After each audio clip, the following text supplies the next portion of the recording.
श्रीगणेशाय नमः। ॐ श्री सरस्वत्यै नमः।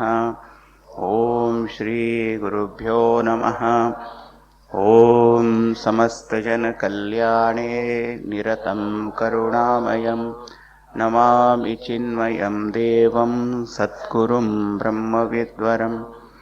ॐ नीलाम्बुजश्यामलकोमलाङ्गं सीतासमारोपितवामभागं पाणौ महासायकचारुचापं नमामि रामं रघुवं।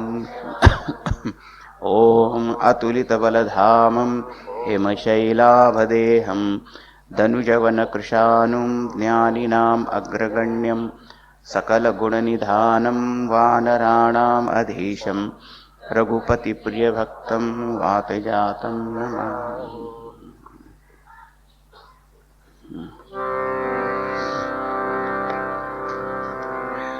श्रीरामचन्द्र कृपालु भज मन हरण भव भयदारुणम् नवकञ्जलोचन कञ्जमुखकर कञ्जपदकञ्जारुणम् कंदर्प अगणित अमित छविनव नीलनीरद सुन्दरं पटपीतमानव तडितरुचिशुचि नौमि जनकसुतावरम्। भजुदीनबन्धु दिनेश दानव दैत्यवंशनिकन्दनं रघुनन्द आनन्द कंद कोशल चन्द दशरथनन्दनं शिरमुकुटकुण्डल उदार अंगविभूषणम् आजानुभुजकर चापधर संग्रामजितकर दूषणम् इति वदते तुलसीदास शङ्कर शेषमुनिमनरञ्जनम् मम हृदयकञ्ज निवास कुरु कामादिकलदलगञ्जनम्। श्रीरामचन्द्र कृपा हरण भव भयदारुणम्। श्रीराम श्रीराम श्रीराम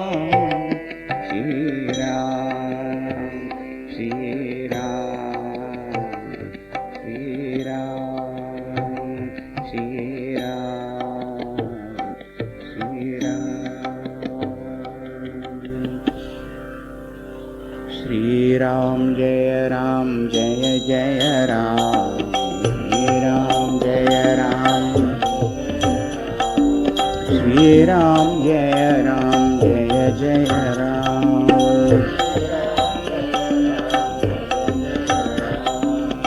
श्रीराम जय राम जय जय राम। श्रीराम जय राम जय जय राम।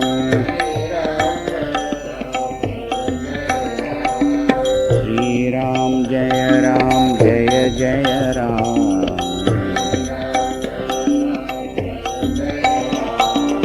श्रीराम जय राम जय जय राम।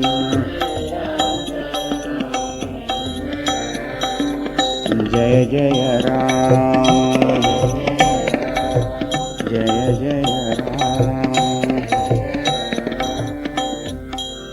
बोलिए सियावर रामचंद्र की जय। पवन सुत हनुमान की जय। बोलो भाई सब संतन की जय।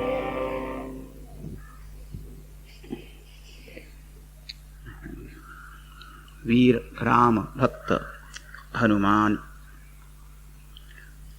समुद्र पार करून आता लंकेत पोहोचले. आणि मग मंदिर मंदिर प्रति करी शोधा, छोटसे वानर रूप घेऊन अनेक महालांमध्ये प्रवेश करत होते. इथे मंदिर मंदिर म्हटलंय. संस्कृत हे मंदिर शब्दाचा अर्थ पॅलेस, महाल असं पण होतं. राजमहल त्याला म्हणतात मंदिर. मंदिर आपण देव मंदिर पण म्हणतो, राज मंदिर, देव मंदिर. मंदिर मंदिर प्रति करी शोधा. असं पण असेल की त्यांनी असे महल असे बनवते, महाल की जसे काही की मंदिर असेल डिसेप्टिव्ह नो, बाहेरून काही आतमध्ये दुसरंच काही. किंवा एक महात्माने फार चांगलं सांगितलं की आपण मारुतीचं मंदिर देऊळ बांधतो आणि देऊळ बांधून फक्त हनुमानाची मूर्ती तिथे स्थापित करतो, तेव्हा त्याला आपण मंदिर म्हणतो. मग जर स्वतः हनुमान तिथे फिरत असतील तर ते मंदिर होईल की नाही. म्हणून प्रत्येक महाल मंदिर जिथे हनुमान गेले ते मंदिर होत गेलं. मंदिर मंदिर प्रति करी शोधा. तिथे खूप विरुद्धे पाहिले पण कुठेच त्यांना सीताजी दिसली नाही. रावणाच्या महालात पण गेले, तिथे पण त्यांना दिसली नाही.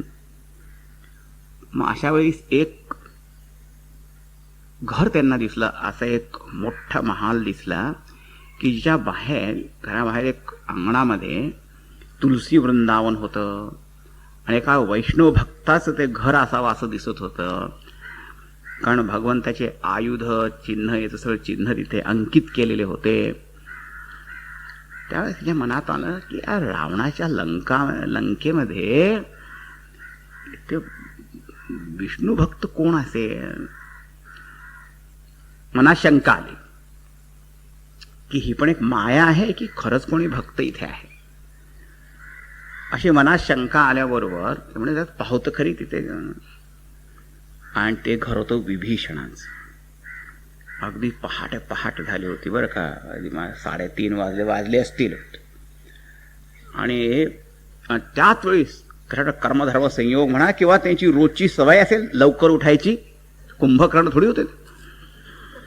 विभीषण होते, उठले लवकर आणि उठल्याबरोबरच एकदम राम राम राम असं त्यांनी स्मरण केलं. त्याबरोबर लगेच हनुमंताची ओळख पटली. त्यांना वाटलं की कोणी राम भक्तच असणार आहे ना, कारण सकाळी उठल्याबरोबर देवाचं नाव घेतो.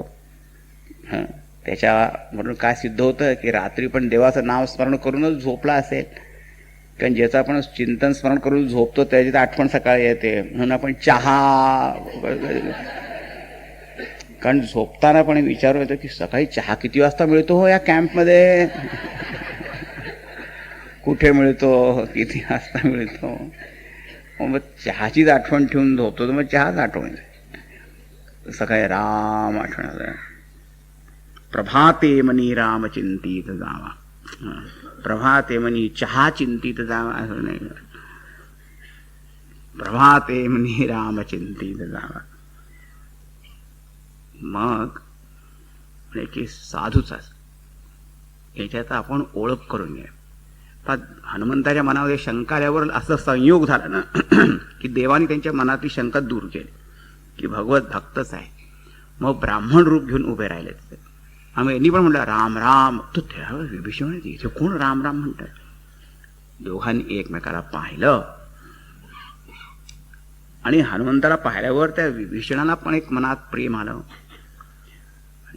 की तुम्ही कोण आला इथे, तुम्ही भगवत भक्तामधलं कोणी आहात की भगवान स्वयं या रूपामध्ये मला दर्शन देण्यासाठी आले, माझ्यावर कृपा करण्यासाठी. तेव्हा मारुतीने आपले सगळे ओळख करून दिली. ते ऐकून विभीषणाला पण खूप आनंद झाला.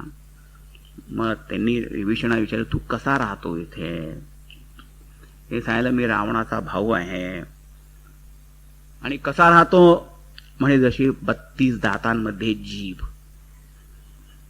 हो, म्हणजे कसं तर खाता खाता मध्ये जीभ चावली जाते ना, म्हणजे ते राहणं थोडं कठीण आहे असा अर्थ मिळेल. कारण इथे सगळेजण जे आहे ते बहिर्मुखी प्रवृत्तीचे लोक आहे, तर यांना याचं काही वाटत नाही. पण हनुमान म्हणे चांगलंच आहे रे बाबा, तू जिभेसारखा आहे, ते दातांसारखे आहे. म्हणजे काय, तुझा जन्म, माणसाचा जन्म होतो ना बाळाचा, जीव असते त्यावेळेस, दात असतात का? नाही. मग पुढे दात पडतात पण, येतात आणि पडतात पण. जीभ पडते का? जीभ नेहमी राहते. जे कोमल कोमल असतात ते राहतात बरं, जे हाड हाड आहे ना ते सगळे पडतात पण. असा काही विचित्र नियम आहे जगात. Soft survive, hard fall down, ते पडतात. आणि असे की जीभ जरी दातांना पाडू शकत नसेल तरी पण डॉक्टरांकडे जाऊन सांगते हा दात दुखतोय, पाडायला. दातांना बोलता येत नाही, म्हणजे जिभेला बोलता येत. म्हणजे काय, आता तू श्रीरामांना शरण जा, असा त्याचा भावार्थ झाला. विभीषण म्हणाले, अब मोहिभा भरोस हनुमंता, बिनु हरी कृपा मिलई नाही संता. देवाची कृपा माझ्यावर आहे हे तर सिद्ध झालं, कारण देवाच्या कृपेशिवाय संतांचं दर्शनच होत नाही. आज तुमचं दर्शन मला झालं. आता मला एक सांगा की मी तर काही साधन भजन केलेलं नाही, हे श्रीराम माझ्यावर कृपा करतील का? हनुमान म्हणाले, अरे माझ्यासारख्या वानरावर सुद्धा जर ते कृपा करतात तर तू तर फार मोठा भक्त आहे, तर तुझ्यावर कशी कृपा करणार नाही? आणि तो तर त्यांचा स्वभावच आहे.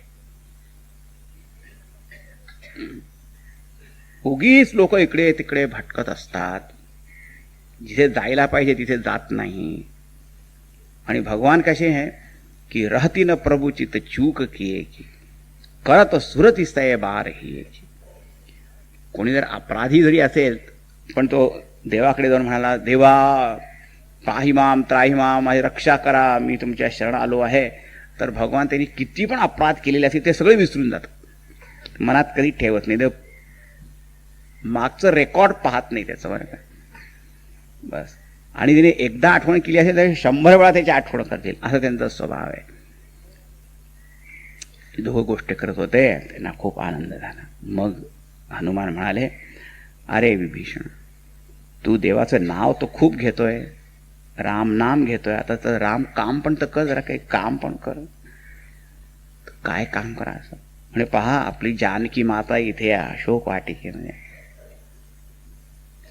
ती कुठे आहे, कशी आहे? अशोक वाटिका खूप मोठी, तिथे जायचं कसं, त्याची युक्ती सांग मला.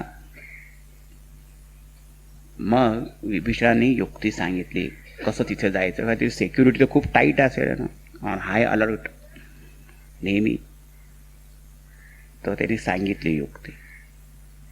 मग हनुमान तिथून निघाले आणि अगदी छोट पुन्हा वानराचं रूप घेऊन त्या अशोक वाटिकेत गेले आणि पाहिलं त्यांनी त्या एका अशोक वृक्षाखाली एक दिव्य स्त्रीला पाहिलं, तेजस्वी, एक वेणी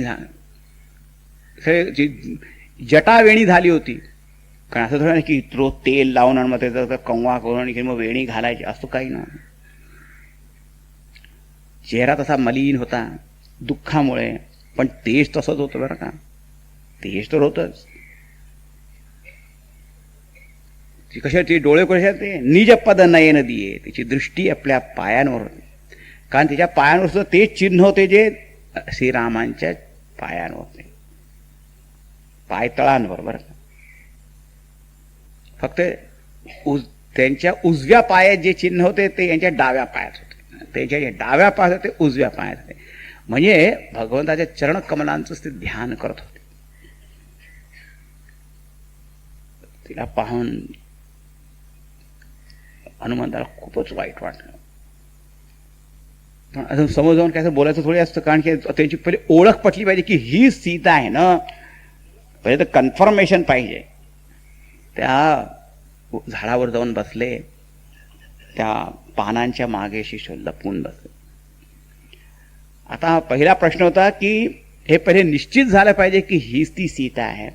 रामचंद्रांनी जसं वर्णन केलं होतं, संपातीनी सांगितलं होतं, विभीषणाने सांगितलं, हे पाहून म्हणजे असं मनात वाटत आहे की तीच आहे. पण ओळख पटल्याशिवाय काही बोललं नाही पाहिजे, तर भलत्याशीच काहीतरी बोलात नाही. का ती रावणाची लंका आहे ना, मायावी, आणखीन काय काय इथे माया असेल काय माहीत. तर मनात शंका आली. पण त्याच असं काय झालं, आला रावण. तिथे रावण आला स्वतः. असं म्हणतात की त्याला स्वप्न पडलं सकाळी की एक वानर आला इथे अशोक वाटिके. घाबरला असतो बरं का थोडंसं, की वानर कसा काय. पण सकाळी उठून आला. हा दिवस रात्र सीतेचं चिंतन करत होता बरं का. पण याला कशी सीता पाहिजे होती, रामांबरोबर राहणारी सीता नको होती बरं का. नुसतीच सीता पाहिजे होती. असं नाही चाल. अनर्थ ओढवून घेतला त्याने. मग आला आपल्या दुसऱ्या राण्यांबरोबर, मंदोदरी पण होती, आणखी दुसऱ्या दासी. आणि ते आला, काही बोलायला लागला आपला. सेन्सलेस. त्या बोलण्यात काय अर्थ होता, हे प्रिय सुमुखी वगैरे असे असे म्हणा. काय त्या रामाचं उगीच ध्यान करे. एकटे कुठेतरी फिरतात आहे ते वनामध्ये, ते तुला विसरून पण गेले असते. काय काय बोल. आणि पहा माझं पहा वैभव किती, साम्राज्य ऐश्वर सगळं पहा. तू एकदा तर कमीत कमी माझ्याकडे पहा, फक्त एकदा पहा माझ्याकडे बस. एवढा मोठा तो माणूस अति गिडगिडतो. काय म्हणतात ना मराठीमध्ये,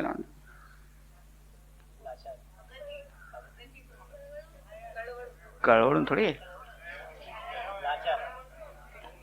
कोणाला करेक्ट शब्द मिळत नाही बा. आधी गया वया करत. हा एकदा माझ्याकडे, एकदा फक्त एकदा तर पहा माझ्याकडे फक्त. असं आहे की असं दुष्ट माणसाशी बोलू नये. एखाद्या पतिवर्ती स्त्रीने कोणी बोलू नये असं म्हणतात. आणि बरोबर बोललं नाही आणि मौन धरलं तर एखाद मौनम स्वीकृती लक्षण जो समजेल की बोलत नाही म्हणजे स्वीकृती आहे. मग बोलायचं असेल तर पडद्या मागून बोलायचं असतं. आता पडदा काय तिथे होता. म्हणून त्या सीतेने फक्त तृणधरी ओट कहती वैदेही, सुमेरी अवधपती परमस्नेही. परमस्नेही रामचंद्रांचं स्मरण करून एक तिने काय गवताची काळी उचलली आपल्या त्याच्यामध्ये आपल्या अशी ठेवून त्याचाच पडदा केला. आणि काय पाहुणारी, सुनु दस मुख खद्योत प्रकाशा, कबहू की नलिनी करही विकासा. अरे दशमुख, जी कमलिनी जी आहे ती विकसित केव्हा होते, सूर्याच्या प्रकाशाने, खद्योताच्या प्रकाशाने. ग्लोवर्म काय त्याला रातकिडे म्हणतात, काजवा या काजव्यांच्या प्रकाशात कमलिनी विकसित होत नसते. अरे तुला भगवान रामचंद्रांचा प्रताप माहीत नाही का. माहीत होता म्हणून तू घाबरला होता. म्हणून मला एकटीला मी असताना तू इथे उचलून घेऊन आला. सठ सुने हरी आनेही मोही, अधम निर्लज्ज लाज नाही तोही. तो एकदम अधम प्राणी आहे, निर्लज्ज आहे, तुला लाज नाही वाटत.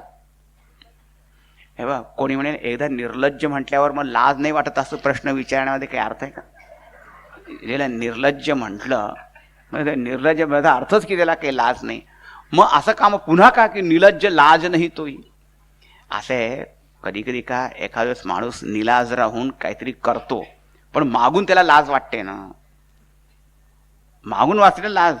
म्हणून तो पुष्कळ अपराधींना पाहता त्या कोर्टामध्ये घेऊन जातात तर आपला चेहरा झाकून जातात. आता का चेहरा झाकतात, आता लाज वाटते. म्हणजे मागून तर लाज वाटते. म्हणजे तू असा आहे की तुला पहिले पण लाज वाटली नाही आणि आता पण काही वाटली नाही. Confirmed shameless person. अधम निलज्ज लाज नाही तोही. आता त्या रावणाला इतका राग आला की राम आहे ते सूर्यासारखे आणि मी काजव्यासारखा. सीता तय मम कृत अपमाना, तू माझा अपमान केला आहे, आत्ताच मी शिरच्छेद करून टाकेन. काढली तलवार त्याने. काय प्रताप पहा,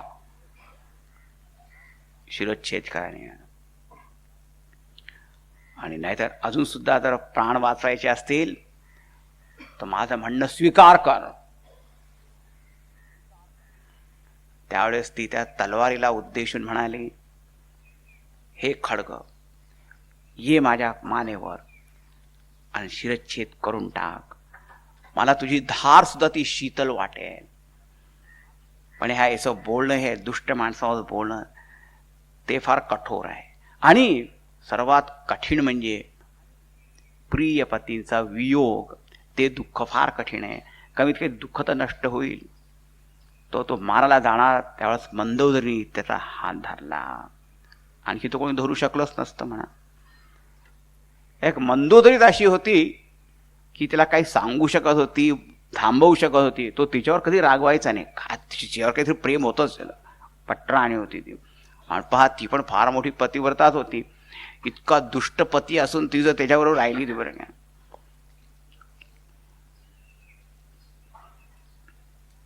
आणि त्याचं कल्याणच मनामध्ये चिंतित होती की त्याचं कल्याण व्हावं. की असं काय स्त्रीवर आपला प्रहार करतात.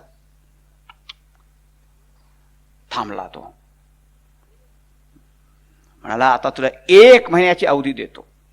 तर 1 महिन्यामध्ये तू जर मानलं तर ठीक आहे, नाही तर मग मात्र मी माझ्या हाताने कापून टाकेन. आणि त्या सगळ्या त्या राक्षसी निशिचरी त्या होत्या ना तिथे, भयंकर कुरूप दिसणाऱ्या. कोणाचं 2 तोंड होते, कोणाचे 3 हात होते, कोणाचे 4 पाय होते.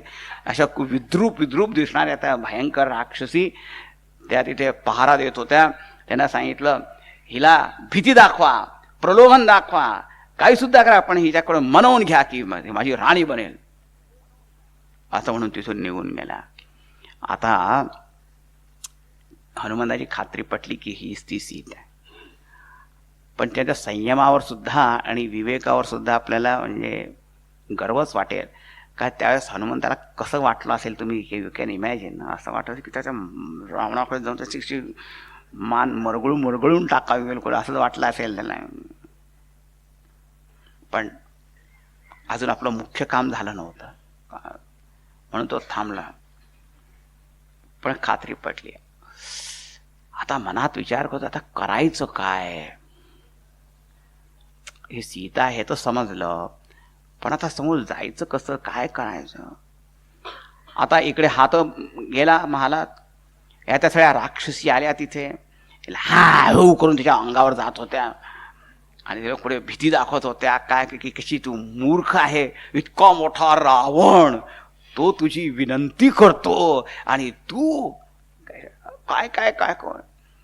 आणि असे सगळे भयंकर विद्रूप करून सगळे प्राणी आपल्या अवतीभोवती असे ते पाहून सुद्धा बिलकुल दुःख कष्टदायकच.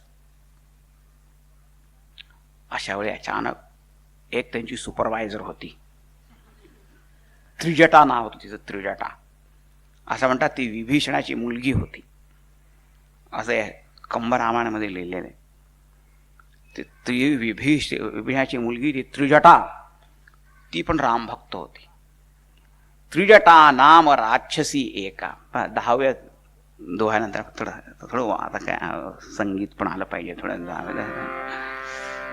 त्रिजटा नाम राक्षसी एका, रामचरण रति निपुण विवेका, सबनो बोली सुनाए सपना, सीत ही से करऊहित अपना, सपने वानर लंका जारी, जातु ध्यान सेना सब मारी, खर आरूढ़ नगर दस मुंडित सिर खंडित भुज बीसा, यही विधि सो दक्षिण दिशि जाई, लंका मनऊ विभीषण पाई, नगर फिरी रघुवीर दोहाई, तब प्रभु सीता बोली पठाई, यह सपना मैं कहूँ पुकारी,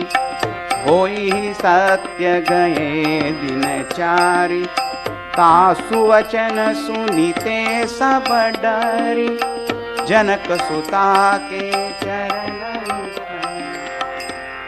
त्रिजटा नाम राक्षसी एका रामचरण रती, एक तर रामचरण रती होती, त्यात निपुण होती, व्यवहार निपुण होती, विवेक आणि कॉमन सेन्स पण खूप होता विवेक. ती सगळ्यात थांबवाले, तुम्ही सगळ्यात थांबा. सगळ्या राक्षसी थांबलं. काय म्हणजे पहा, मला एक स्वप्न पडलं, मी तुला स्वप्न सांगते. काय स्वप्न पडलं? मी स्वप्नात पाहिलं की एक वानर या लंकेमध्ये आला आहे आणि त्यांनी लंका जाळून टाकली. एकदम हनुमानाचे कान उभेच राहिले. बरोबर, काय आणि पुढे काय झालं?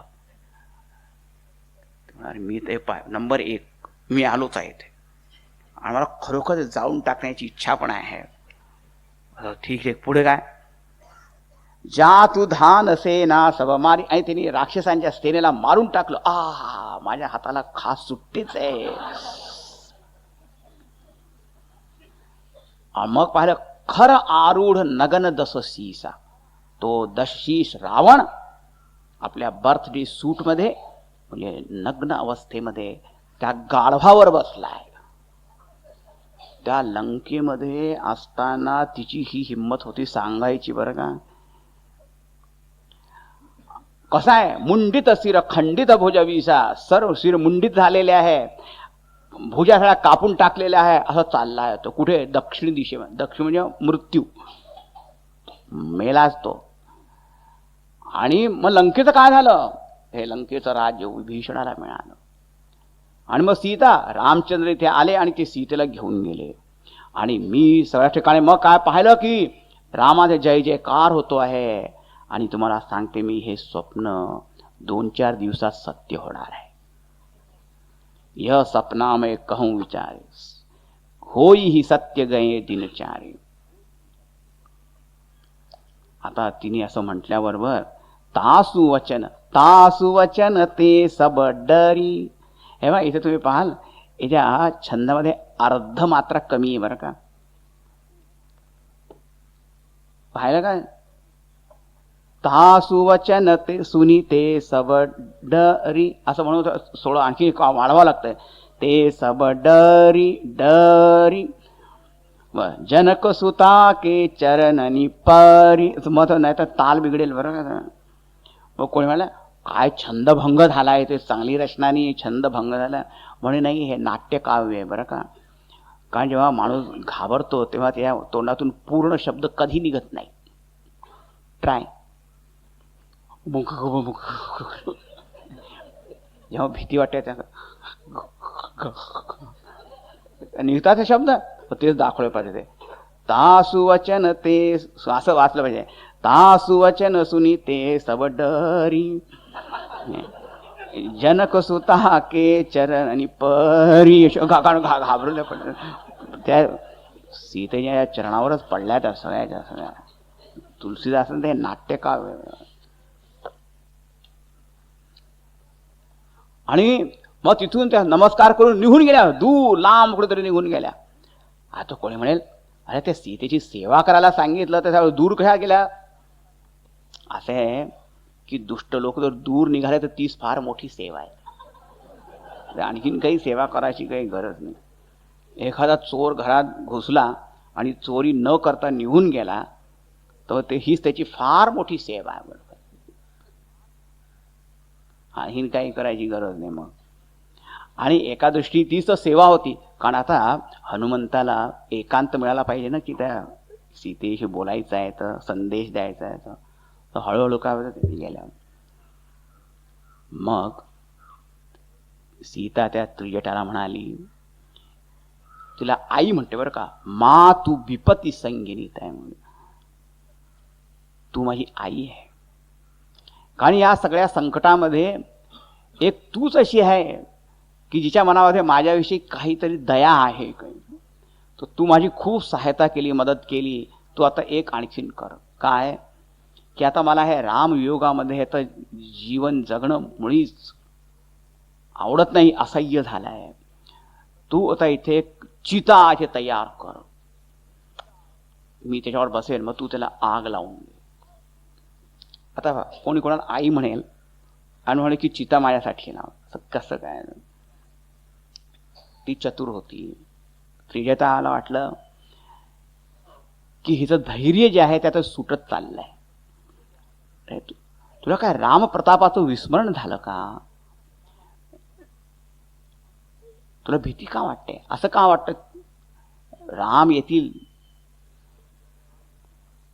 तिला काही पटत नव्हतं. पण मग त्यावेळेस तिला काय वाटलं त्या त्रिजटाला की सगळ्यात चांगलं काय, यावेळेस जास्ती बोलून काय फायदा नाही, इथून निघून जावं आपण. एखादा माणूस फार जास्त दुःखात किंवा रागात वगैरे जर असेल ना, तर हे जास्ती काही बोलण्यात अर्थ नसतो. त्यावेळेस निघून गेला पाहिजे, तिथून बसू द्या थोड्या वेळ, त्याला हळूहळू हळूहळू शांत होईल. काय म्हणाली काय माहिती? लंकेमध्ये रात्रीच्या वेळेस अग्नी मिळत नाही, मी जाते. ती निघून गेली. आता ती सीता म्हणाली, एक होती इथे जिच्याशी मी बोलू शकत होते, ती पण निघून गेली. माणसाचं दैव कसं, दैव फिरलं की सगळे जण असे निघूनच जातात. सगळ्यांपासून मी दूर झाले. आणि काय आता फक्त म्हणे मरायची इच्छा, ते मरण पण येत नाही. आकाशाकडे पाहिलं, इतके तारे चमकतात आहे तुझे, म्हणे सगळे अग्निरूप आहे, पण एक पडत का नाही माझ्यावर? मग त्या अशोक वृक्षाकडे पाहून तिचे पण जे पान होते ना, हिरवे लाल असे पण असतात. म्हणे तुझं नाव अशोक आहे, जिथे शोक नाही त्याला म्हणतात अशोक. व तुझं नाव सत्य कर, मी तुझ्या खाली बसून इथे नेहमी दुःखी बस. आणि त्या लाल पानांमध्ये तुला अग्नीचा आभास व्हायला लागला की तू मला अग्नी दे, असे हात करून. आणि त्यावेळेस एकदम हनुमंताने विचार केला, तिला अग्नी पाहिजे आहे, तिथं ही अगदी योग्य वेळ आहे. म्हणून त्यांनी कपी करी हृदय विचार, दीन ही मुद्रिका डारी तब, और जनु अशोक अंगार दीन हरशी उठे कर गए. तिथून ती रामांकित ती मुद्रिका जी आहे ना, ती टाकली.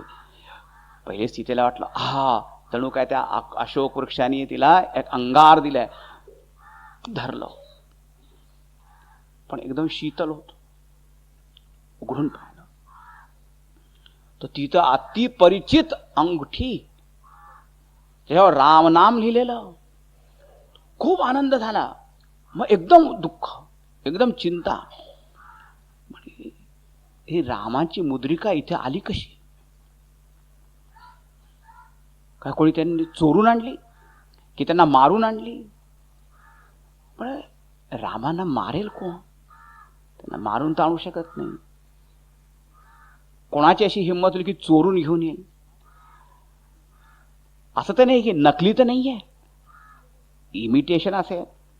पण तिने पाहायला पण नाही, नकली मुळीच दिसत नाही.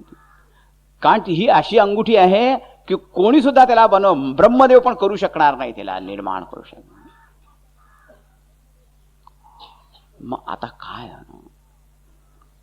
सीता मन विचार कर नाना, मधुर वचन बोलेव हनुमाना.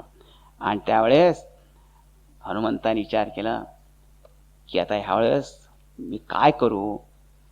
मग सगळ्यात चांगलं म्हणजे काय,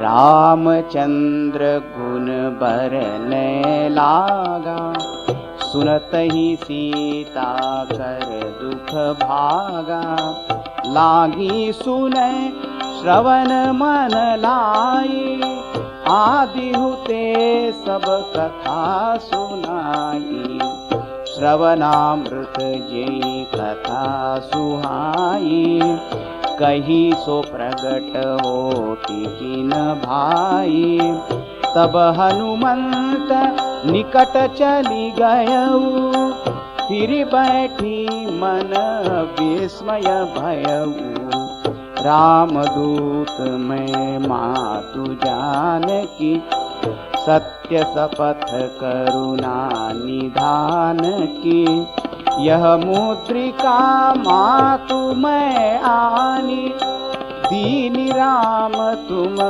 कह सही दानी, नरवानर ही संग कहूँ कैसे, कही कथा भय संगति जैसे।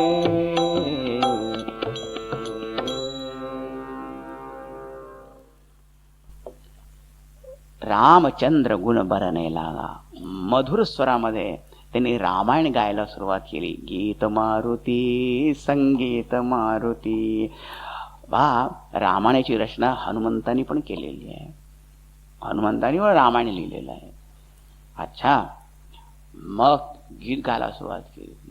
संगीतज्ञ होते मधुर स्वरात. आणि मग रामचंद्र गुण बरणे लागा, सुनतही सीता दुःख भागा. त्या ऐकल्याबरोबरच सीतेचं सगळं दुःख दूर झालं. याचा अर्थ काय आहे की या माणसाला केव्हा कधी दुःख वगैरे झालं तर फक्त राम कथा ऐकावी ते नाही, उगीच फालतू बाकी आनंद महिमा होऊन गेला ना. त्यामुळे हरी कथा ती कथा, बाकी सगळी व्यथा वृथा आहे सगळं. बाकी सत्संगात गेलो की एकदम आनंद,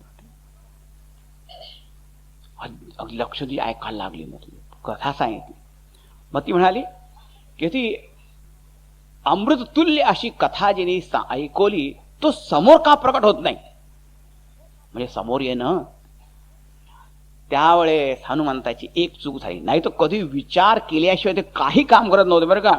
पण त्या एकदम अतिशय प्रेम वाटल्यामुळे त्यांची चूक काय झाली, पाप समोरून पण. तर तिने पाहिलं की वानर तोंडच फिरवून बसली ती. आता कोणी मधुर स्वरात तुम्हाला काय ऐकायला मिळत असेल आणि जर कोणी जो म्हणतो तो समोर आहे आणि जर वानर येऊन उभं राहिलं तर मग तुम्हाला वानर कसं काय लगेच. कारण ती आता इतकी मायेमुळे ती इतकी घाबरून गेली होती ना. त्याला म्हणतात हिंदीमध्ये म्हणतात की दूध का जला छाछ भी फूक फूक कर पीता है. इंग्लिशमध्ये काय म्हणतात, वन्स बर्न ट्वाइस शाय. गरम दूध पिताना त्याचं ते तोंड भाजलं, ताक पिताना सुद्धा फू फू फू करत. आता एकदा त्या मायावी त्या मृगामुळे जे दुःख झालं त्यामुळे आता तिला नेहमी की ही पण माया तर नाहीये, ही पण माया तरी हा काय वानर कुठून आला होता. आणि तो एवढासा. तेव्हा हनुमाने म्हटलं अरे अरे माझ्या हातून चूक झाली. दुसऱ्या कोणाचं त्याला वाईट वाटलं असं ना.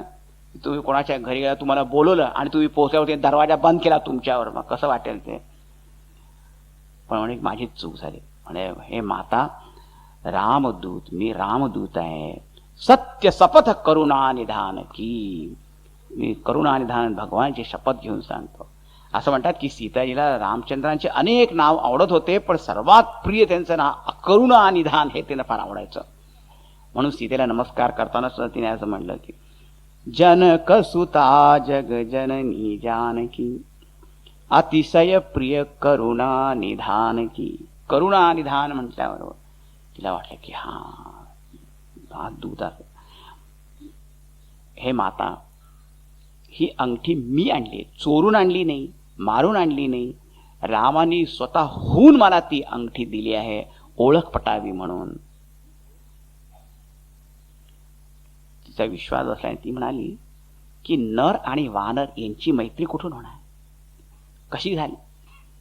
मग हनुमंतानी पूर्ण कथा सांगितली. तुम्हाला आठवतं तुम्ही वर तो रावण घेऊन जातो तेव्हा तुम्ही एका पर्वतावर वानरांना पाहून तुम्ही काही टाकलं होतं, आम्ही अशा पुष्कळ गोष्टी सांगितल्यावर मग आता तिला खात्री झाली. कपिके वचन सप्रेम सुनी उपजा मन विश्वास. जाना मन क्रम वचन यह कृपा सिंधू करदास. ओळखलं की हा खरोखर रामप्रिय आहे आणि राम भक्त आहे, रामदूत आहे. डोळ्यात आता अश्रुधार व्हावू लागले. हनुमान, मी तर या विरह समुद्रामध्ये बुडत होतो. अशा वेळी तू एक जहाज बनून इथे आला, तू माझी रक्षा केली, मला वाचवलं. पण मला सांग, माझे प्रभू कसे आहे? आणि ते तर अगदी कोमल हृदय, त्यांनी मला विसरून दिलं. ते मला विसरले कसे? ते कधी आपल्या भक्तांना विसरत नाही, सोडत नाही. हनुमंतानी कुशल सांगितलं राम लक्ष्मण, आणि म्हणाला की हे माता, खरं सांगू, रामांचं प्रेम तुमच्यावर तुमच्यापेक्षा दुप्पट प्रेम आहे. तुमचं प्रेम खूप आहे, पण रामांचं प्रेम दुप्पट, जास्ती ते प्रेम करतात. आता हे ऐकून सीतेला आनंद होईल की दुःख होईल? हा, म्हणजे म्हणजे काय, मी काय प्रेम कमी करते? नाही. जर असं सांगितलं असतं तुमचं प्रेम त्यांच्यावर जास्त आहे, त्यांचं इतकं नाहीये, ते फारच वाईट आहे ना. त्यांना इतकी काही आठवण येत नाही, ते बरोबर नाही. आणि खरोखर राम तर दिवस रात्र तुमची आठवण करत. त्यांनी संदेश सुद्धा असा दिलाय की हे सीता, तू जवळ असली की सगळं किती आनंद वाटतं. म्हणजे लता वृक्ष चांदणे सूर्य सगळं काही आनंद देणारे वाटतात. पण तुझ्या वियोगामध्ये तो चंद्र सुद्धा असं वाटतो की जसं काही आगीची वर्षा करतो आहे तो, असं वाटतं. म्हणजे माझं तर प्रेम तुझ्यावर आहे, त्या फक्त एक मनाला माहीत आहे, वाणीला वर्णन करून सांगता येत नाही. आणि ते प्रेम, माझं मन नेहमी तुझ्याच पाशी आहे, असा संदेश तिने सांगितला. तेव्हा सीतेला खूप आनंद झाला. मग ते आले कसे नाही आतापर्यंत? मातानी तर कसं सांगत बा, ते तुमचीच शोध करतात आहे. त्यांना आता मी ते शोध करायला आलो, आता मी लगेच परत जाईन आणि तिथे त्यांना मी ही सूचना देईन. मग लगेच भगवान असंख्य वानरांची सेना घेऊन इथे येतील आणि इथे येऊन त्या रावणाचा नाश करतील, तुम्हाला घेऊन जातील. उत्साहामध्ये येऊन सांगायला लावलं. मग ती सीता म्हणाली, जरा थांब थोडं, सगळे वानर का तुझ्या साईजचे आहे का? हे सुत सब कपी तुम्ही समाना.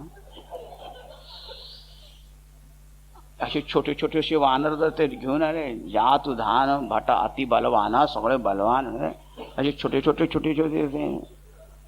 हनुमान म्हणा, आज दुसरी चूक. चूक नंबर 1, चूक नंबर 2. अरे मी विसरूनच गेलो की वेळेला या छोट्याशा रूपामध्ये मी म्हणतो आहे. आता कोणाला विश्वास आहे एवढे छोटे छोटे वानर आहे, काय करतील ते? तर हे ऐकल्यावर लगेच कनक भूधरा कार शरीरा समर भयंकर अतिबलवीरा, असं मोठं विशाल रूप त्यांनी धारण केलं, जसं की एक सोन्याचा प्रकाशमान पर्वत कोणता, ते चमकणारा पर्वत, दैदिप्यमान असं तेजस्वी रूप घेतलं. ते पाहिल्याबरोबर सीतेला विश्वास बसला, दॅट विल डू. पुन्हा छोटा होतो, ठीक आहे, आता समज, आता मला खात्री झाली, विश्वास झाला, पटला की असं ते होऊ शकतं. आणि मग आता मात्र तिला वाटलं की हा इतका लांबून आला, मी त्याला समोर यायला सांगितलं आणि समोर आल्यावर मी तोंड फिरवून बसले, कशी काय आता याला काय करू? एखाद्या वेळेस आई आपल्या लहान मुलाला रागवते, काय करते, मग तिला स्वतःलाच वाईट वाटतं. मग तिला बोला, हे बिस्किट घे, हे चॉकलेट घे, हे गोराला त्याला खूप काय.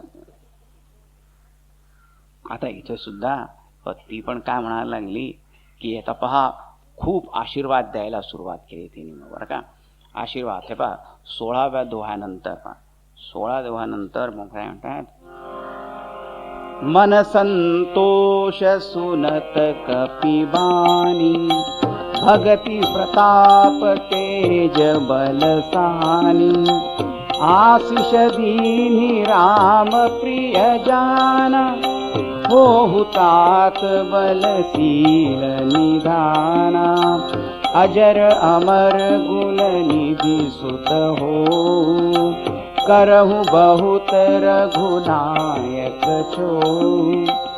करहु कृपा प्रभु अस सुनि काना, निर्भर प्रेम मगन हनुमाना। बार बार नायसी पद सीता, बोला वचन जोरी कर कीसा। अब कृत कृत्य भयउ मैं माता, आतिश तव अमोघ विख्याता। सुनहु मातु मोहि अतिशय भूखा, लागी देखी सुंदर फल रूखा। सुनु सुत करहि विपिन रखवार, परम सुभट रजनी चर भारी। तिन कर भय माता मोहि नाही, जो तुम सुख मानहु मन माही। देखि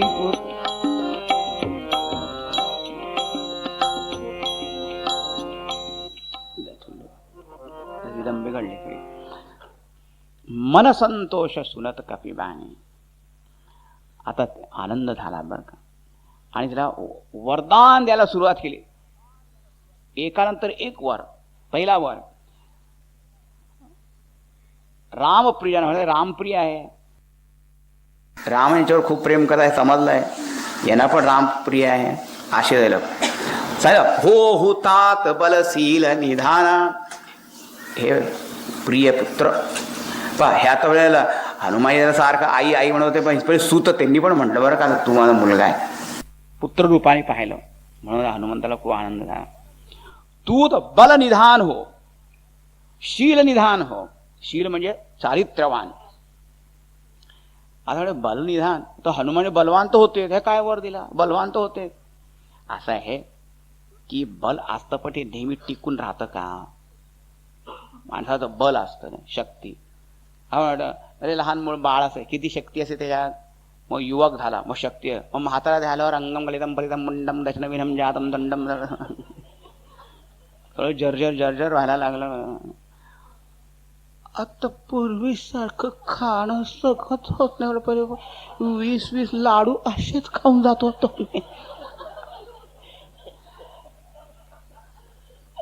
अरे का पहिल्यासारखी ताकद राहते का? नेहमी तो एक मुल्ला नसरुद्दीन होता, त्याची ताकद राहिली. 70 वर्षाचा हा तो आपल्या मित्राला म्हणतो, 20 वर्षाचा होतो तेव्हा माझ्या जितकी शक्ती होती तितकी शक्ती आता सुद्धा आहे. तो दुसरा मित्र म्हणाला, काहीतरी उगीच खोटं नको बोलू, त्याच्या अंगाच्या हालतात आणखी दोन्ही कशी शक्ती म्हणे. सत्य सांगतो, प्रमाणित करून दाखवतो तुला. काय म्हणे? तो पहा मोठा दगड तू पाहतोय का तिथे अंगणात? हो. 20 वर्षाचा होतो तेव्हा मी त्याला उचलू शकलो नाही, आत्ता पण उचलू शकत नाही. माझी शक्ती कशी जशीची तशीच आहे. असे बल निदान हो हुतात बलशील निदान. बल निधान, बलवान म्हणजे नेहमी बलवान असलं पाहिजे. आत्ता आहे मग नाही काय म्हणतात. आता शील निधान, चरित्रवान सुद्धा. तर कोणाकोणा माझं चरित्र पहिले खूप चांगलं असं, कॅरेक्टर सर्टिफिकेट नाही देत शाळेमध्ये, ही बेअर्स ए गुड कॅरेक्टर.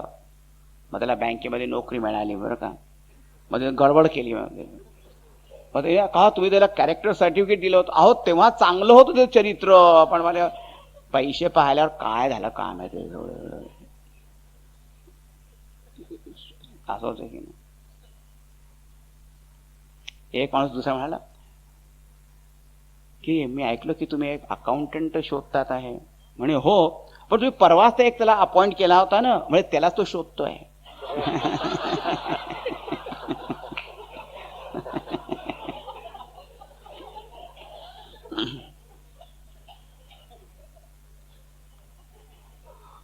नेहमी चरित्र जसं तसं राहिलं उज्ज्वल कठीण असं.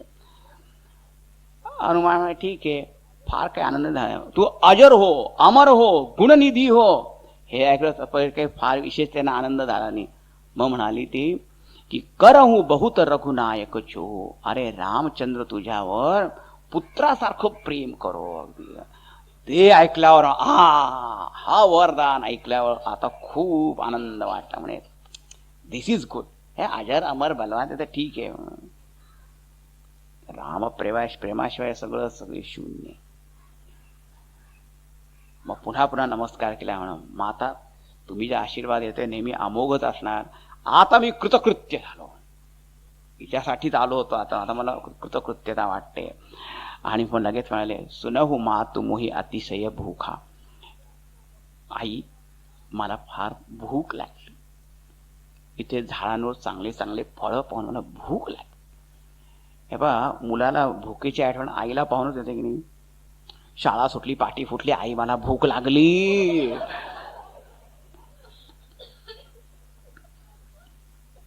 भूक लागली. आणि याचा अर्थ काय. आता रामाचं काम केलं मग आता खाण्याचे अधिकार मिळाले. बरं पहिले तो मंदारा तो आला होता ना मैनाक पर्व, तेव्हा काय होते राम काजू कीने बिना मोही का विश्राम. आता रामाचं एक काम तर केलं नाही. इथे आल्या मग सीतेला भेटलं, संदेश दिला, सगळं त्यांना सांत्वना दिली, हे सगळं. तर आता मग खाण्याचा अधिकार. बरं का जोपर्यंत काही काम करत नाही पहिलेच खायला सुरुवात केली. चुकीचं आहे ते.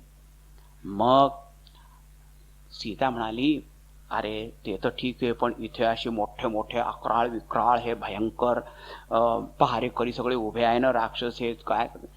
हनुमान म्हणे मला त्यांची भीती मुळीच नाही. तुम्ही नाराज होत नसणार तर ठीक आहे, त्यांना सगळ्यांना मी निपटून घेईन. सीता म्हणाली याच्यामध्ये खूप भक्ती, बल, तेज, प्रताप सगळं आहे, तो करू शकतो. म्हणे जा रामांचं स्मरण कर, जा आणि फळ खात जा. मग हनुमाने विचार केलं की इथे सगळं उत्पात नाही केला पाहिजे. काही मारामारी होईल तर सीतेसमोर नाही झाली पाहिजे. म्हणून लांब दूरच्या एक सेक्शन मध्ये निघून गेलं. बरं काय कारण अशोक वाटिका खूप मोठी होती. लंकेमध्ये अजून अशोक वाटिका दाखवतात, मी पाहिली आहे. बरं का लंकेला पण मी जाऊन आलो होते. एक ठिकाण असं दाखवतात जिथे सीताजी रोज येऊन तिथे स्नान करत होती. एक असं एक स्ट्रीम वगैरे पण दाखवतात एका ठिकाणी. पाहिलं ते अजून ते म्हणतात असं. आता एक्झॅक्ट कोणचा अशोक वृक्ष होतं त्या खाली होते ते सांगता येत नाही, पण अजून आहे अशोक वन तिथे मोठा. मग गेले दुसऱ्या भागात, फळं तोडून खायला लागले. मग काही झाडांना हलवते तर पडले झाडं तिथे. ते दुसरे आले बरं का, सगळे हे राक्षस लोक पहारेदार सगळे आले तिथे. हे वानर काय होते, मी पहिले खाऊन घेतो, मला पहिले खूप खाल्लं. मग ते त्याच्या अंगावर झोंबून बसले, हे हलवतो जप पडले एकमेकावर सगळं. मग कोणाला असं मारलं, कोणाला असं मारलं, नुसते हात लावले तर ते पडले सगळे, कोणाला बेशुद्ध व्हायला लागले. मग काही पळाले गेले.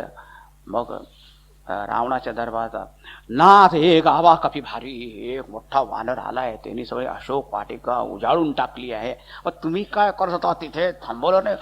थांबवलं तर तिने असं नुसतं मारलं तर काय तसेच मेले. काय रावणाने लगेच एक सेना पाठवली, जा तिथे त्याला. ती सेना आली, त्या सेनाला दुसरं असंच काय झाड उखडलं एक हनुमंतानी. म्हणजे की मी माझे शस्त्र कशाला नष्ट करायचे, यांचं शस्त्र घ्यायचं. तिथून झाड उपटून त्यांना त्या मारायला सुरुवात. मेळ आणि महाराज सगळी सेना गेली. काय मग आपला पुत्र होता अक्षकुमार, जा तू जा आता. त्या अक्षकुमाराला पाठवलं. मग आता हनुमंताला आता चांगले मोठा वीर आलाय इथे, आला तो अक्षकुमार. मग पुन्हा एक दुसरं झाड उपडलं आणि उपटून त्याच्यावर घेऊन ते त्या डोक्यावर असं मारलं ना, ते डोकं पोटातच चाललं गेलं आतमध्ये गेला. एवढा युद्ध होता. रावणाकडे समाचार, अक्षकुमार हा काय एक क्षणात मीच जाऊ का युद्धाला. मग त्याचा पुत्र होता इंद्रजित. पिताश्री मी असताना तुम्ही काय जायचं, एका वानरासाठी तुम्ही जायचं. मग हा बेटा इंद्रजित जा, मारू नको त्याला, बांधून घेऊन ये. आता काय रावणाच्या पण मनात त्याची कौतूहल निर्माण झाले की कोण आहे तो वानर. इंद्रजित गेला रथावर बसून म्हणा. पाहिलं हनुमंताने आला, पुन्हा दुसरं झाड उपटलं. पहिले त्याच्या घोड्यांना मारलं, त्याचा रथा चक्काचूर करून टाकला आणि तो आतमध्ये बसून काय युद्ध करतो, बाहेर ये टुकू टुकू टुकू करतो, बाहेर काढलं त्याला आणि दोघांचं मल्ल युद्ध आलं. तो इंद्रजित घाबरला, म्हणा काय ह्याची ताकद आहे. तो एकदम अदृश्य झाला आणि अदृश्य राहून काही माया करायला लागला. हनुमानाने ती माया कापून टाकली. अरे बाहेर आता तू तर छिपून छिपून लपून छपून काय करतो युद्ध, ये ना. आता ते इंद्रजित आय अंडर एस्टिमेटेड हिम. आता याची तर ताकद जरा जास्तीच आहे. काय वानर आहे, काय आहे काय. आणि त्याला इतकी लाज वाटली की आता या वानराला बांधण्यासाठी ब्रह्मास्त्राचा प्रयोग करावा लागणार आहे. ब्रह्मास्त्राचा प्रयोग समथिंग लाईक एखाद्या उंदराला मारण्यासाठी पॅटर्न टँकचा जर उपयोग करावा लागत असेल तर काय टँक उंदराला मारण्यासाठी, किंवा ॲटम बॉम्ब टाकावा लागत असेल तर व्हॉट इज दॅट. त्याला फारच वाटलं. पण आता काय करायचं, तो कोणत्या दुसऱ्याने बांधला जात नव्हता. मग घेतलं ब्रह्मास्त्र. करायचं काय, फेकलं हनुमंता. मारुती यांनी विचार केला की तसं पहिलं तर ह्या ब्रह्मास्त्र सुद्धा मला बांधू शकत नाही, पण जर मी बांधलो गेलो नाही तर बिचाऱ्या ब्रह्मदेवांची महिमा संपेल. ते म्हटले की काय, एका रामायणात लिहिलेलं आहे असं की हनुमान बांधलेच नाही गेले ब्रह्मास्त्राने. पण तो इंद्रजित ब्रह्मदेवाला शिव्या द्यायला लागला, काय अस्त्र दिलं तुम्ही मला, हे काय कसा फटाका दिला, फुटतच नाही काय.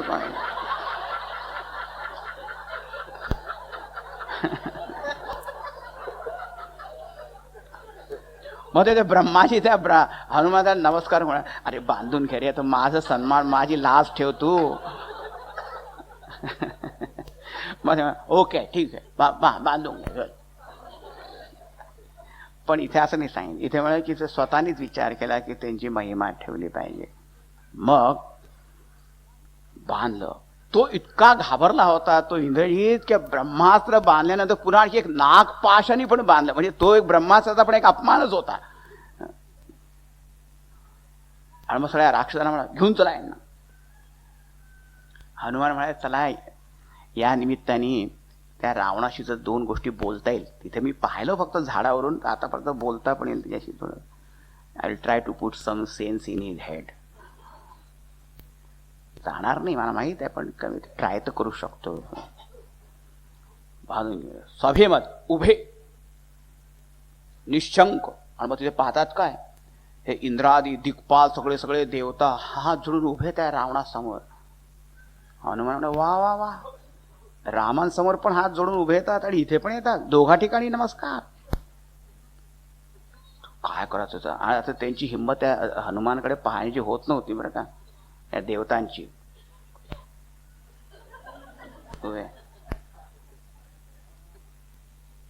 रावण म्हणाला, हे वानर तू कोण आहे, कुठून आला, कोणाच्या बलावर शक्तीवर तू आपलं एवढा मोठा उत्पाद इथे केला आहे.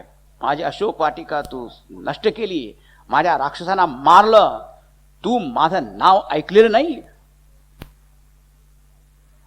माझी कीर्ती तू ऐकली नाही. असं वाटतं तू माझ्याविषयी ऐकलेलं नाही म्हणून तू असा निर्भय दिसतोय. हनुमान म्हणाले, सुनू रावण, म्हणजे माहिती तू कोण आहे. मी कोण आहे, मी त्या भगवंताचा एक सेवक आहे छोटासा. ज्या भगवंताच्या मायेच्या शक्तीमुळे सगळं संपूर्ण सृष्टीची उत्पत्ती स्थिती लय होते. सगळे देवता वगैरे आपापले काम करत असतात. शेष भगवान या पृथ्वीला धारण केलेला असतो आणि वेळोवेळी तेच इथे अवतार घेऊन येतात आणि तुझ्यासारख्या दुष्ट पुरुषांचा नाश करतात. तेच भगवान राम इथे आले आहेत, त्यांचा मी सेवक आहे. तर मी कोण आहे ते सांगितलं. आणि कोणाच्या बलावर आश्रित होऊन काम केलं तिथे एकच सर्वशक्तिमान केवळ परमात्मा आहे. त्यांची थोडी शक्ती तुला पण मिळाली आहे आणि तू इतका कृतज्ञ की त्यांच्याच बायकोला पत्नीला तू इथे उचलून घेऊन आला. आणि मी अशोक वाटिका काय हे केली, मला भूक लागली होती, मी फक्त फळ खात होतो.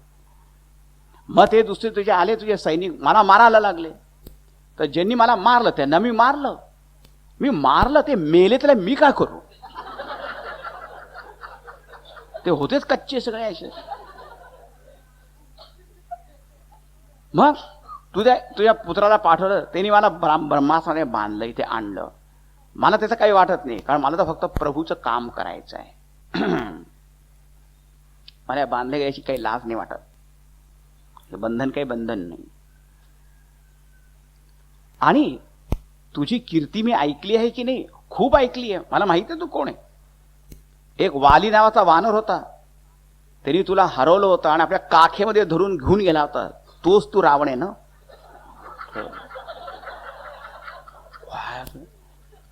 एक दोन गोष्टी त्या मुळीच आवडत नाही. एक सहस्त्रबाहू होता, त्यांनी रावणाला हरवलं होतं आणि जेलमध्ये ठेवलं होतं. हे तर पुलस्त्य ऋषी तर सोडवून घेऊन आले होते. आणि या वालीनी मारलं होतं. हे दोन गोष्टी मुळीच आवडायची नाही. कोणी सहज सांगितलं, जोराने हसला, म्हणजे त्याला वाटलं तर कोणी ऐकू नाही. ते त्यांनी सगळं ऐकलं होतं आणि सगळ्यांना माहीत पण होतं. ते म्हणा ओपन सिक्रेट इट वॉज. त्याला वाटलं सगळं माहिती आहे.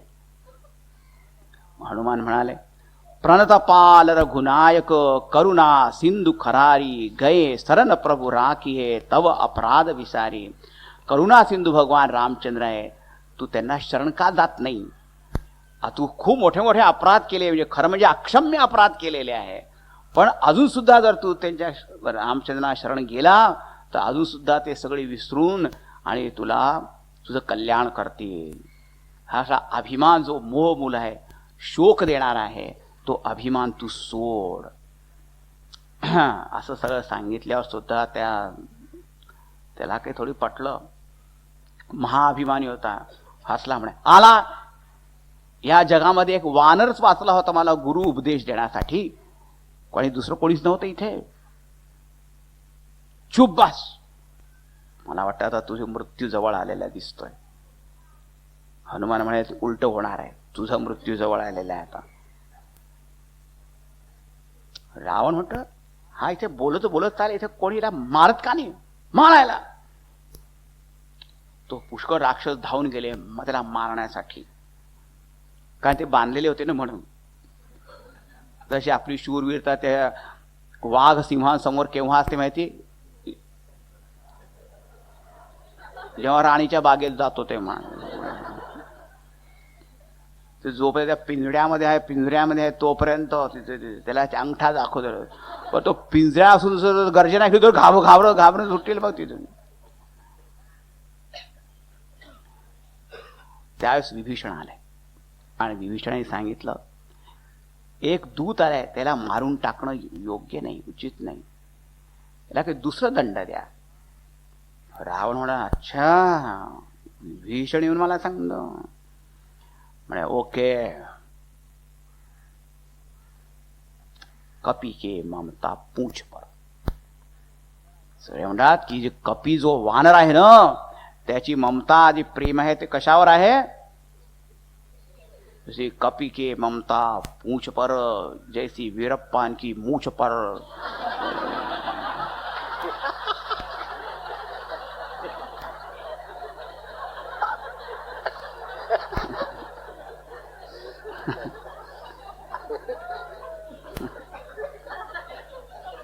आता परवा मी वाचलं, एक माणसाचं इतक्या मिशा तो वाढवतो आहे आणि त्या मिशांनी ते दगड उचलायचं, वजन उचलण्याचं जे काही करतोय तो, इतकं लांब लांब का कोणाला काय वाटत?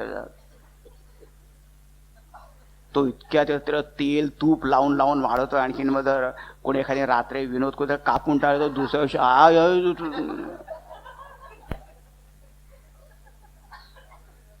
म्हणजे याच्या आपल्या शेपटीवर आहे, शेपटीवर सगळं कपीची ममता.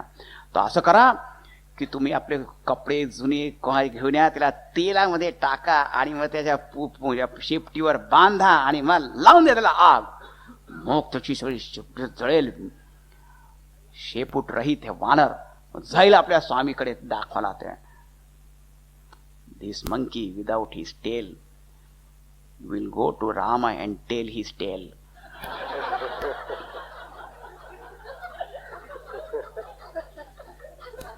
सांगू द्या त्याला ते जाऊन.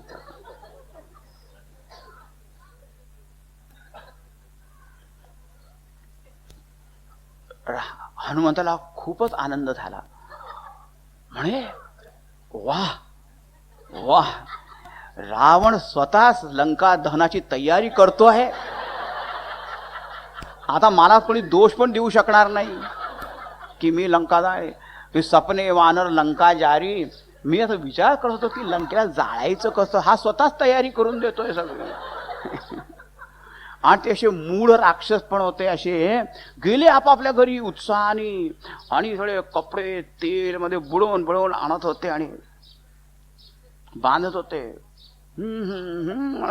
मग्न होऊन बांधतात ते. आणि हनुमान अशी माया करतो, थोडी हळूहळू आपली ती शेपटी वाढत आणि त्याला पत्ता काही वाढते आहे तेच माहित नव्हतं बरं का. ते असे मग्न झाले होते बाहेर. तिथे तेल उरलं नाही, तूप उरलं नाही आणि ते कपडे जुने उरले नाही, सगळे बांधून टाकलं त्या.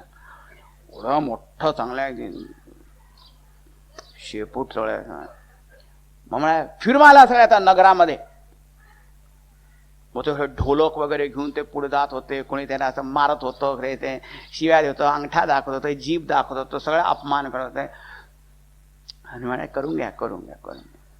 त्यांना की 100 सुनार की 1 लोहार की मग करू द्या त्यांना. आणि म्हणे रात्री आलो होतो लंकेत, नीट पाहिली नव्हती. आता चांगले लंका दर्शन सकाळी दुपारी सगळे नीट पाहून घेतो. इथं काय काय काय इथं मग फिरवलं सगळ्या ठिकाणी. मग फिरवल्यानंतर लावा आग. जी आगला पेटवली तिथे. मारुतीवर पाहत होते, नीट पेटू द्या त्याला, नीट पेटू द्या त्याला. मग चांगली ते पाहायला करता आता ती पेटलेली आहे. मग आणि मग एकदम काय केलं माहिती, एकदम छोटे रूप घेतलं आणि त्या ब्रह्माच्या जाळ्यातून जे बाहेर निघाले त्यांना तर वाटलं आपण होळी जाळतोच आता, ते असा हा इथे उभा राहिल्याने जळून जाईल असं काय. जे तिथून सटकले निसटले त्या ब्रह्मास्त्रामधून एकदम त्या रावणाच्याच महालावर जाऊन बसले वर. आणि विशाल देह, विशाल आणि सोन्यासारखा चमकणारा देह, असं दृश्य होतं. काय त्याचं वर्णन केलंय कवितावली वगैरे मध्ये तुलसीदासांनी, की असे जसं की जणू सोन्याच्या पर्वतामधून एक अग्नीची नदी निघाली आहे असे बसलेले तिथे. आणि मग तिथे जे वारं व्हायला लागलं, चले मरुत उंचास हरी प्रेरित. हे काय माहिती का, लंका तर जळणार. कोणतीही अग्नी आहे असं म्हटलंय. यश शोकवन्नीम जनकात्मजायाः आदाय तेनैव ददाह लंकाम. ही सीताजीची शोकाग्नी आहे, किंवा म्हणा रामचंद्राची क्रोधाग्नी आहे, की हनुमंताची वैराग्याग्नी आहे. या सगळ्या लंकेचं भोग साम्राज्य आता नष्ट करणार आहे. रावणाला वाटलं कधी ती माझी लंका कधी जळणार नाही, अजिंक्य आहे असं त्याला वाटलं होतं. आणि मग कशी ती जाळा सुरुवात केली पहा. इथेच वर्णन केलं आहे 25व्या दोहानंतर. देह विशाल परम हरु आई, मंदिर ते मंदिर चढ़धाई. जरई नगर भालोग बिहाला, झपट लपट बहु कोटि कराला. तात मातुहा सुनिय पुकारा, यही अवसर को हम ही उबारा. हम जो काय कपि नहीं होई, वानर रूप धरे सुर कोई. साधु अवज्ञा कर फलो ऐसा, धरई नगर अनाथ कर जैसा. जारा नगरु निमिष एक माही, एक विभीषण कर गृह नाही. काकर दूत अनल जे सिरजा, जरा न सोते ही कारण गिरिजा. उलटी पलटी लंका सब जारी, कूदि परा पुनि सिंधु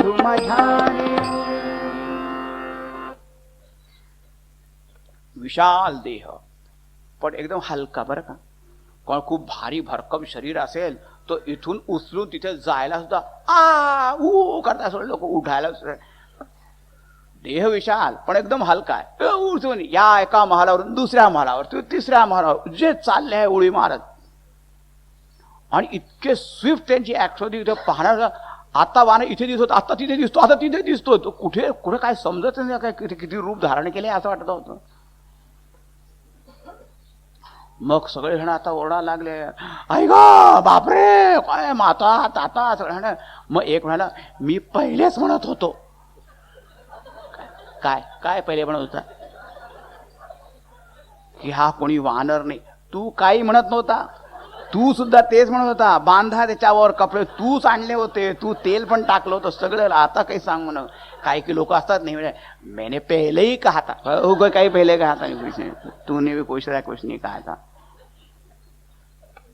पहिलेच मी सांगत होतो. हा कोणी वानर नाही, कोणी देवता आहे. साधूचा अपमान केली कसं फळ मिळतं पहा. सगळी लंका कशी अनाथासारखी जळते आहे.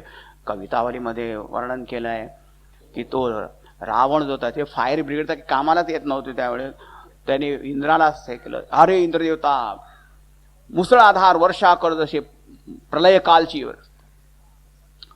तो इंद्रदेवता पर्जन्य वृष्टी करू लागला. ते पाणी पडत होतं त्या महालांवर, पण ते इथे पडल्याबरोबर तेल बनत होतं. ते येत होतं पाणी, पण पडल्याबरोबर एकदम तेलाचं काम करू लागलं ते. आणि आणखीन त्याची लंका पेटू लागली. पेटवी लंका हनुमंत, उलटी पलटी लंका सवजावी. फक्त एक विभीषणाचं घर सोडून दिलं. आणि मग कोणी म्हणेल की लंका जळ होती आणि त्यांची शेपटी जळाली नाही, ते स्वतः जळाले नाही. म्हणजे नाही, ज्या भगवंतानी अग्नीला निर्माण केलं त्या भगवंताचा दूत आहे. भगवंतानी त्याच्यासाठी अग्नी शीतल करून दिली त्यावेळेस. हा नमे भक्त प्रणश्यती, माझा भक्त थोडे सगळे नष्ट होतं. मग इकडे तिकडे सगळं जाऊन टाकल्यावर मग हनुमंत गेले त्या समुद्रामध्ये. त्यांनी लवकर आपली ती शेपटी वगैरे विझवली. आणि आता काम झाला आता माझा. पण आता सगळ्यात कठीण काम होतं. कठीण काम काय की सीतेचं निरोप घेणं. त्यांना वाटलं आता सीतेचं निरोप घेणं म्हणजे कठीण काम. म्हणजे चिंता अशी होती की आता जर मी त्यांना म्हटलं आता मी इथे निघतो निरोप द्यायला, आणि त्यावेळी जर ती म्हणाली नाही तू जाऊ नको, तर मग मात्र पंचायतच होईल. मग ते फार चतुर होते बरं का. म्हणे त्याला नाही म्हणण्याची संधीच द्यायची नाही. आले सरळ आणि त्यासमोर नमस्कार करून उभे राहिले. म्हणाले, माता ज्या प्रकारे रामचंद्रांनी ओळखीसाठी अंगठी दिली होती त्याचप्रमाणे आता तुम्ही सुद्धा मला काही द्या, म्हणजे मी त्यांना रामचंद्रांना दाखवेन. म्हणजे असं मी जाऊ का असं काही विचारलंच नाही. सरळ सरळ बुद्धिमान तर होतेच. तिने ओळखलं. आपल्या मस्तकावर चूडामणी काढून दिली आणि म्हणाली की आता तू जा आणि त्यांना माझा नमस्कार पण सांग आणि त्यांना सांग की तू लवकरात तुम्ही लवकर इथे या, नाहीतर मग मला तर माझं काही खरं नाही. म्हणून म्हणताय कहेहु तात अस मोर प्रणामा, सब प्रकार प्रभु पूरन कामा. दीन दयाल बिरदु संभारे, हरहु नाथ मम संकट भारी.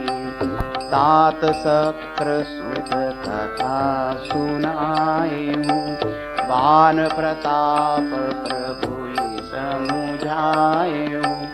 मास दिवस महुनाथ न आवा, तो पुनि मोहि जियत नहीं पावा. कहु कपि के ही विधि राखो प्राणा, तुमहु तात कहत अब जाना.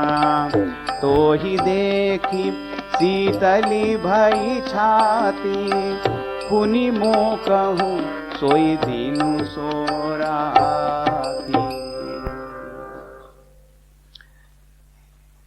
हनुमंता ही चुडामणी घेऊन जा आणि त्यांना माझा निरोप सांग की दीन दयाल बिरुद संभारी हरहु नाथ मम संकट भारी. माझे खूप माझ्यावर संकट आलंय, म्हणजे तुमचा जो वियोग आहे ते सर्वात मोठं संकट आहे, ते तुम्ही लवकरात लवकर हे दूर करा. आता जर लवकर ते 1 महिन्याच्या आतमध्ये जर आले नाही तर मग मात्र मी इथे जिवंत राहू शकत नाही. अरे हनुमंता, तू आला मला किती सांत्वना मिळाली. आता तू पण जाणार, मग मला पुन्हा तोच दिवस, तीच रात्र, पुन्हा तेच कठोर वचन ऐकावे लागते. हनुमान म्हणाले, माता म्हणून तुम्ही असं लवकर जातो मला की तुमचा दुःख आता पाहलं नाही जात माझ्याकडून. इतक्या दिवस तुम्ही धीर धरा, थोडं आणखीन धीर धरा आणि पहा मग मी आत्ता जातो. हनुमान निघाले आशीर्वाद घेऊन. आणि पहा आल्यावर काय झालं पहा, तिथे तुलसीदासाने अर्ध्या चौपाईमध्ये वापस आणलं बरं का तुम्ही.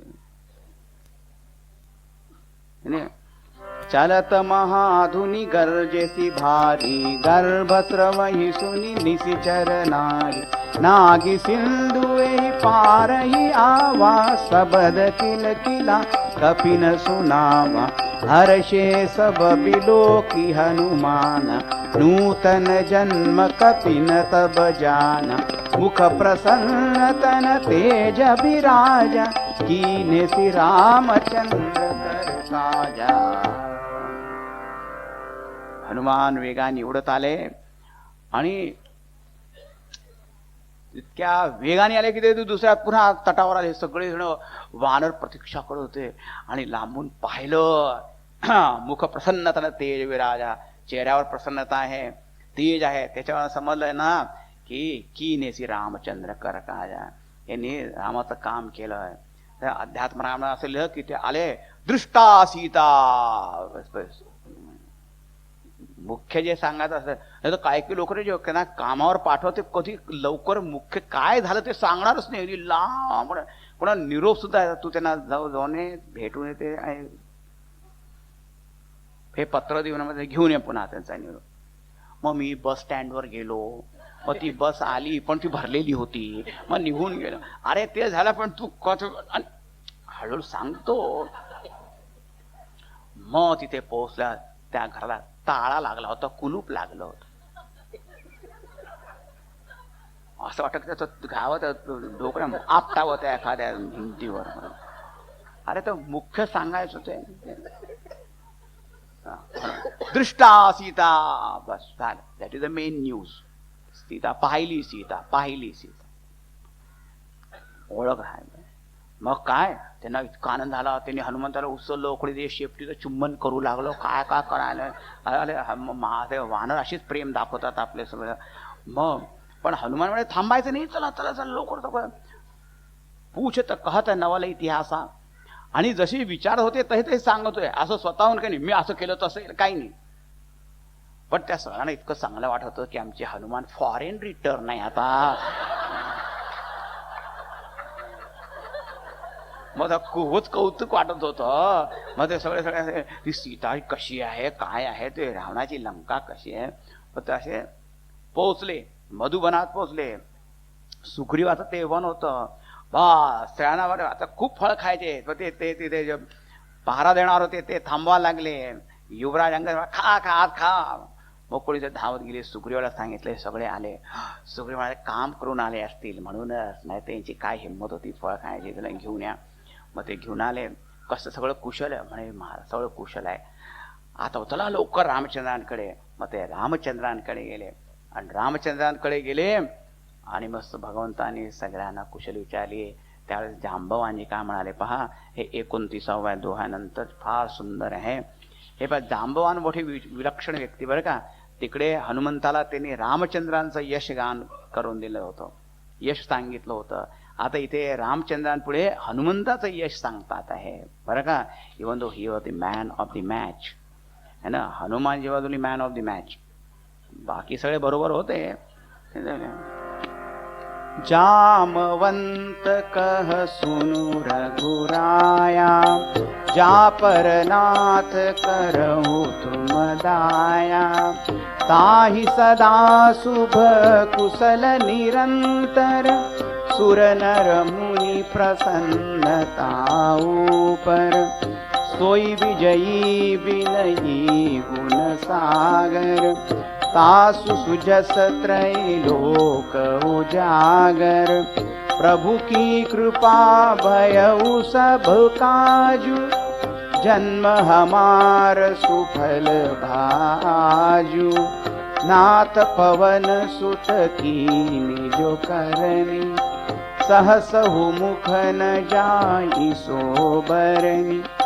पवन तनय के चरित सुहाय, जामवंत रघुपति सुनाय। सुनत कृपा निधि मन अति भाय, पुनि हनुमान हरषि अलाय। कहु तात के भांति जानकी, रहति करति रक्षा स्वप्राण की। नाम पाहरू दिवस निसी, ध्यान तुम्हार कपाट। लोचन निज पद जंत्रित, जाहि प्राण के ही बाट। सियावर रामचंद्र की जय, पवन सुत हनुमान की जय। बोलो भाई सब संतन की जय। जामवंत म्हणाले, भगवान ज्याच्यावर तुमची कृपा असेल त्याचं नेहमीच कुशलच होणार. प्रभू की कृपा भयउ सब कार्य, आपल्याच कृपेनी सगळं काम झालं सफल.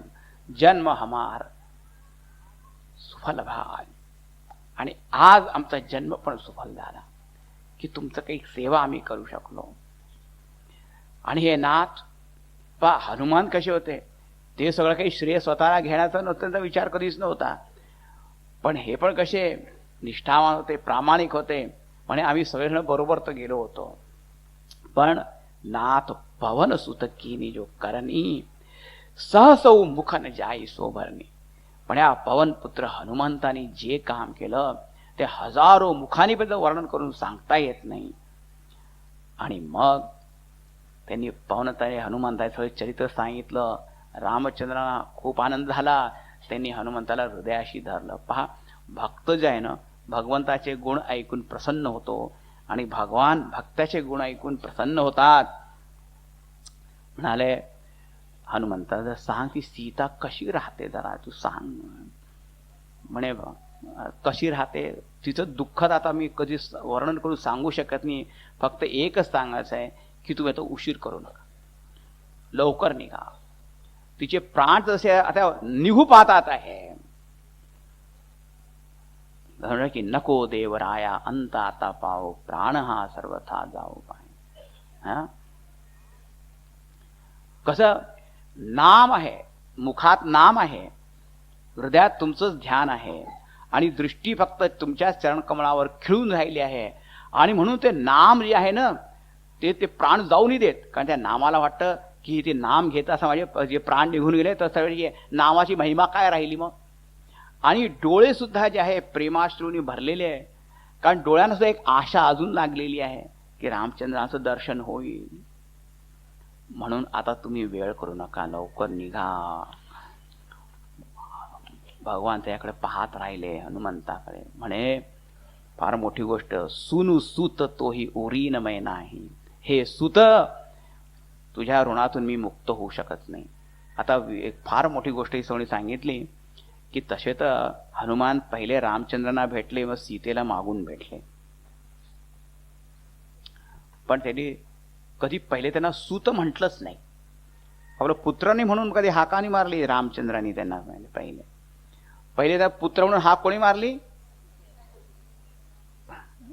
जानकी आईनी, सीता देवीनी. मग सीतेने सूत म्हटलं, आता हे पण सूत म्हणतात. कारण की मुलगा झाल्यावर पहिले आई तुझी ओळखते ना, पहिले आई पाहते त्याला, वडील तर मागून येतात म्हणजे. आणि इथे काय सूत म्हणलं, आणि जो आशीर्वाद दिला होता सीतेनी की तू मुलासारखं ते प्रेम करते, पा मुलासारखं प्रेम, तुझ्या ऋणातून मुक्त होणार नाही असं म्हटलं. एकदम हनुमान त्यांच्या चरणावर पडले, म्हणाले त्राही त्राही. कोण भगवान म्हणाले, हनुमान म्हणाले देवानी असं म्हटलं तर माझ्या मनात कुठे अभिमान न येऊ, की देव म्हणतात, स्वतः प्रभू रामचंद्र म्हणतात की तुझ्या ऋणातून मुक्त मी होणार नाही, कुठे माझ्या मनात अभिमान न येऊ. म्हणाले भगवान तुम्ही असे बोलू नका, मला तर तुम्ही फक्त आपल्या चरणाची ते निर्मल भक्ती द्या, मला आणखी दुसरं काही न. भक्तीचं वरदान सीतेकडून मिळालं, या रामचंद्रांकडून त्याला रिकन्फर्म करून घेता. म्हणाले आता निघायचं. आणि त्यावेळेस काय झालं की तयारी झाली, सगळी वानर सेना इथून निघाली. आणि हे वानर सेना इथून निघाली आहे, सैन्य निघाले रामचंद्रांची सेना, हे सीतेला पण समजलं आणि रावणाला पण समजलं. दोघांना सूचना मिळाली. कशी मिळाली माहिती का? दोघांचे वामांग फडकू लागले. हे पहा, स्त्रीचं असं म्हणतात वामांग जर फडकत असेल ना डावी बाजू, तर ते तिला शुभ शकून आहे. आणि पुरुषाचे जर डावा डोळा डावा हात असं जर ते, तर म्हणजे मग काय त्याच्यासाठी अपशकून आहे. तो सीतेचा डावा डोळा आणि रावणाचा पण डावा डोळा. तुला काय झालं, काय माझ्या डोळ्याला काय झालं, कळायला काय डोळ्याला झालं? ऑप्थल्मॉलॉजिस्टला बोलवा जरा, त्या आय स्पेशलिस्टला बोलवलं. काय झालं? महाराज काही नाही झालं, अपशकून. डोळ्याला काही झालं, डोळा सगळ्या ठीकच आहे. आता हे सगळे निघाले आणि ते सगळी सेना कुठे पोहोचली पहा, त्या लंकेच्या ते जो समुद्र होता ना, समुद्राच्या या पलीकडे, मग त्या दुसऱ्या पलीकडे रावणाची लंका आहे. आता आपण त्यांना तिथे पोहोचवून देऊ आणि बसवू देऊ त्यांना तिथे, बरं का. या 35व्या अध्यायाच्या पहिले 2 छंद आहे. चिक्कर ही दिग्गज डोल मही गिरी लोल सागर खर भरे मन हर्ष सब गंधर्व सुर मुनि नाग किन्नर दुख टरे कट कट ही मरकट बिकट भट बहु कोटि कोटि न धावहि जय राम प्रबल प्रताप कौशलनाथ गुणगन गावहि सही सकन भार उदार अहिपति बार बार ही मोहि गह दसन पुनि पुनि कमठ पृष्ठ कठोर सो किमि सोहहि रघुवीर रुचिर प्रयाण प्रस्थिति जानि परम सुहावनी जनु कमठ खर पर सर्प राजसो लिखत अविचल पावनी एहि विधि जाई कृपा निधि उतरे सागर तीर जहाँ तहाँ लगे खान फल भालू विपुल कपिवीर सियावर रामचंद्र की जय पवन सुत हनुमान की जय बोलो भाई सब संतन की जय।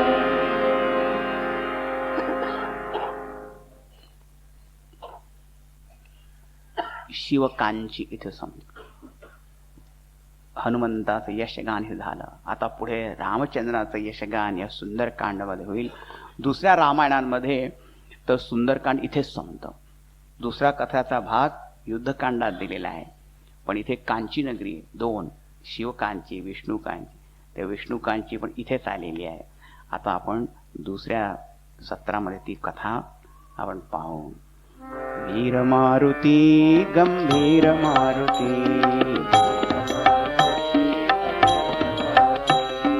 वीर मारुती अति धीर मारुती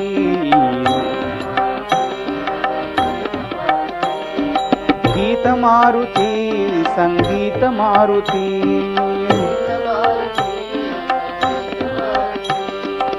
दूत मारुती रामदूत मारुती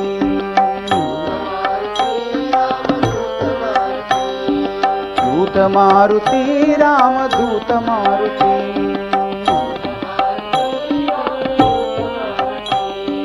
भक्त मारुती परम भक्त मारुती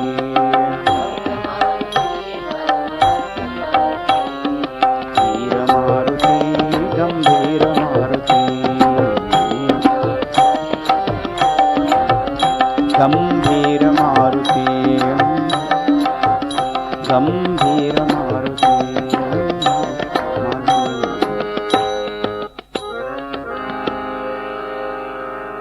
जय सियावर रामचंद्र की जय पवन सुत हनुमान की जय बोलो भाई सब संतन की जय सद्गुरुनाथ महाराज की जय ओम पूर्णमदः पूर्णमिदं पूर्णमुदच्यते पूर्णस्य पूर्णमादाय पूर्णमेवावशिष्यते ओम शांति शांति शांति हरि ओम श्री गुरुभ्यो नमः हरि